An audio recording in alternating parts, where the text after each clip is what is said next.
Hey there, and welcome to Writing for Actors. I'm Melissa Jobe. I'm an actor and content creator here in Los Angeles. And today, as always, I have the absolute pleasure of speaking with one of my favorite people, Scott Edward Smith. He is the writer and creator of Intimate Fame, the audio drama series of one-person performances that you can listen to on any of your favorite podcast apps. And I highly recommend them. They're wonderful. So today, we're going to get into some really exciting stuff. We're going to talk about character development. Now, for me, this always turns into a chicken and egg problem. Do you develop your characters first and then build the story around the characters? Or do you frame the story and then build your characters within the story? Scott, we're all waiting to hear how you do it. So how do you do it? Okay, the first thing, the most important thing, the thing to start with is the three big whats. And those are what they do, which is action. What they say, which is dialogue. Okay. And what they were, which is backstory. So that's how you kind of deal with the chicken and egg, because I wouldn't say one comes before the other. One inspires the other. Here's a great example. In Intimate Fame, these one-person shows we've made audio dramas out of, they're all fascinating characters, and why wouldn't you want to be in a room with them or hear what they say? But that's the dialogue, the saying part of it. For me, the struggle with each of them is what I call the hook. Scott, why don't you take a moment and explain the hook? Okay. So,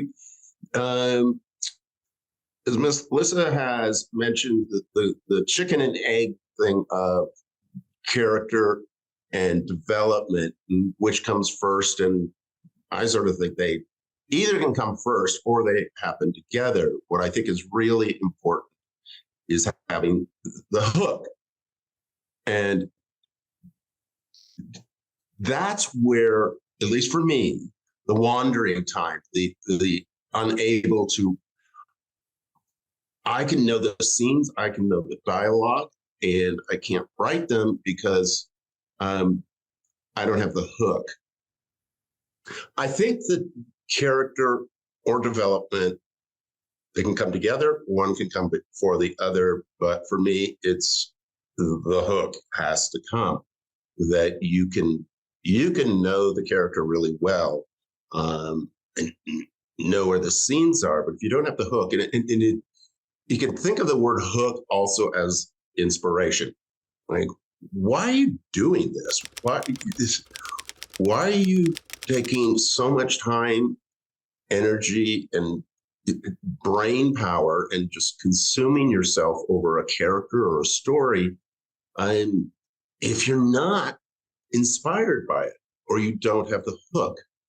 And hooks can be actual physical things, or they're just emotional images. And as I had mentioned with Wallace, it was deeply tied into Princess Diana there to buy Wallace's villa on the day she was killed, which just gave me everything I needed to know about writing Wallace.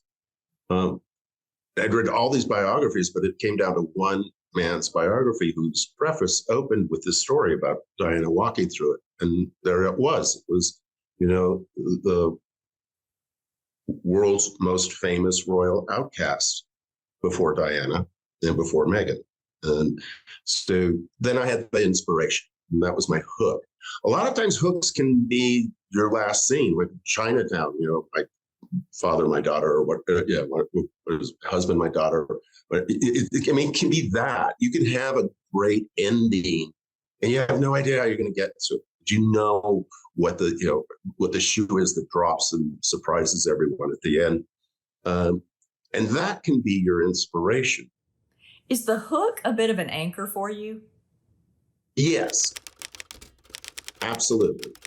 And I think it's worth the frustration and the time to find it, and find it early on in the writing. As I say, especially in the world I'm working right now, where I'm having to produce one person monologues, basically one person shows that are 90 minutes, 2 hours, once a month. I can write the character, I can write the monologue, but it's a lot easier to do it, and it's more inspired once the hook hits in. And I generally, because what will happen, if I'm just writing the monologue and I don't know what the setting is or what the intentions are, I'm just going to have to go back and rewrite a lot of stuff. So to avoid that, it's better if I do some of the procrastination, if I give myself the ability and time to go like, this is important. It's really important to have this. And again, I'm no athlete, so I have never gotten up at 6 o'clock in the morning to do anything that involved athletics. But they have a goal, and if they don't have that goal, they'll never reach it. So you can be the fastest runner ever, but if you don't understand your goal, you're not going to be the fastest runner ever. It's just and at the end of the day, it's healthier, just in terms of your level of frustration, which goes back to the first conversation about the fear of writing. And it's not a fear, it is the DNA of it. It's like this, you want this profession, you need to embrace these things. And the fact it's not going to go away, it's always going to be on your shoulder. You're always going to be thinking about it. And True. I just want to throw in, you say you're not athletic, but I have seen you ride a bicycle at 9 a.m. That's true. I'm not quite sure that falls into athletic. It does require clothes that are not normal day wear. So that's the level of athleticism that I have. So Scott, back to the 3 whats. Would you give us an outline, like a summary of the 3 whats for Marilyn Monroe in The Last Sitting? Sure. Let's mix them up a little bit. So the what they do, which is action.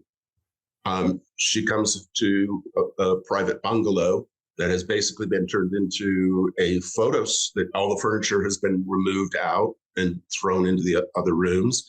And it's a photo studio. And she arrives 5 hours late. And part of her requirements was like 5 cases of champagne. And he brought a lot of uppers. So that adds to a lot of action.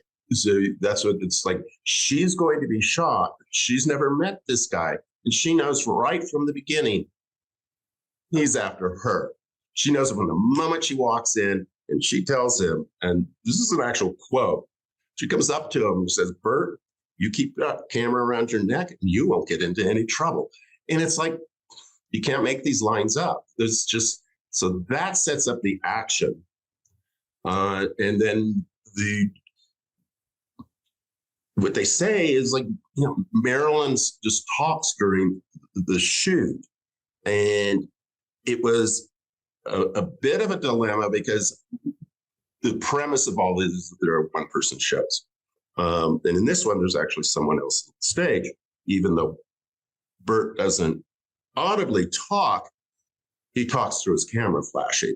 So that's his response, and we know it. So there is a dialogue actually going back when she talks to him, and she's calling him out on stuff. And whether it's a single flash or whether it's a flutter of flashes, we start to hear another person in the room, and so that's the dialogue part of it. And then the backstory is literally the Marilyn, just the monologue that she tells of her life. And hopefully in all of these, it's not the basic stuff, it's just like, they grew up in a barn and this happened to them. And their mother was a stage mom and took her to LA or something. It's the stuff, what happened on the set of Giant, or not Giant, Some Like It Hot, or these movies where you don't really know the backstory of kind of the dish that was going on. And so that, to me, that's the backstory more than it's the fun stuff, which you don't get to hear about. Because if you want to know about what Marilyn's life was or Wallace's life, you can pick up a book or go Google it, and in 20 minutes you can basically get all of the information. But to know the royal palace intrigue from the first famous royal outcast, which Wallace was. She was an American, twice divorced, and the king gave up a country for her. And wow, they didn't learn anything.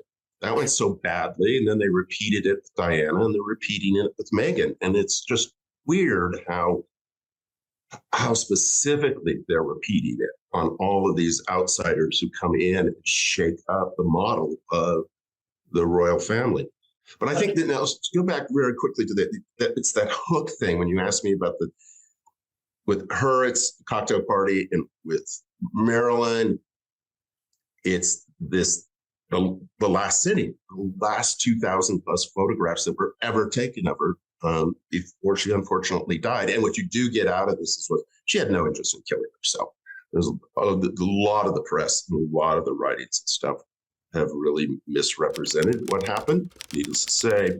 And then James Dean, which is the third one, the point of view is inside his head. It all takes place the second before he is killed in a car crash on his way to Salinas, California for a race.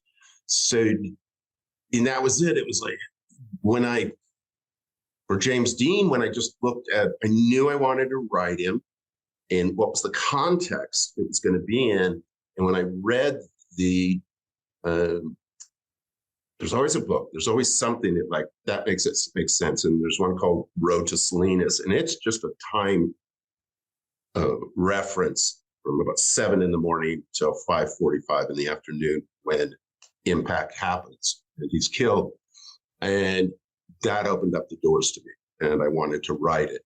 Just like with Wallace, great biographies, really interesting woman. And then I read one, Greg King, a fantastic biographer.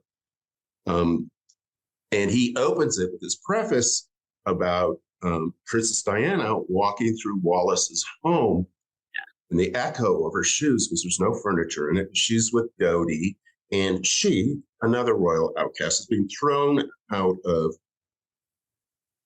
the UK. And Dodi's father owns the Windsor Villa, and Princess Diana is walking through it to buy it for refuge, to save herself, to somewhere to go.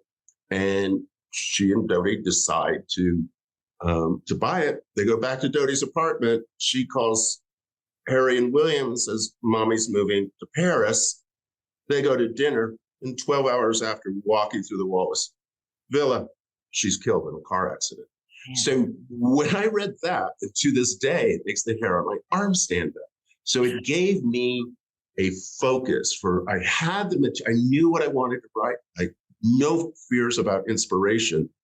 And with all these great biographies, it wasn't until I read Greg's intro that the reason Diana was in Paris the weekend she was killed was to buy the home of the last royal outcast. Mm-hmm. So it just made all sense. Just like the Bel Air Hotel, 2,000 pictures, she would never be photographed again, never captured like that. And that there was all this sexual tension going on, because plus the drinking, and they were doing drugs, and they shot all night. He had one intention, and she just, like, at the end of it was like, no, this is not going to happen. And She stood her ground. That makes for interesting hook. That's what I mean. Hooks are really important. Well, Scott, this was great. Thank you so much for sharing all of this information with us. You know, all of these suggestions and methods that you use are great gifts to all of us actors and writers as we start to build our characters within our stories. So we really appreciate it. I'm just inspired. I can't wait to work on my next project. Thank you. And I'm looking forward to this. We're going to have a couple more conversations. Melissa had some great ideas about talking about story versus plot, which is an interesting one. And big one for me is corporate versus creative. But boy, if you don't have a sense and a handle on that, you're going to have some trouble in your life and in your work. So I look forward to talking to you again and continuing the conversation. Thank you, Scott. Alrighty. Bye-bye.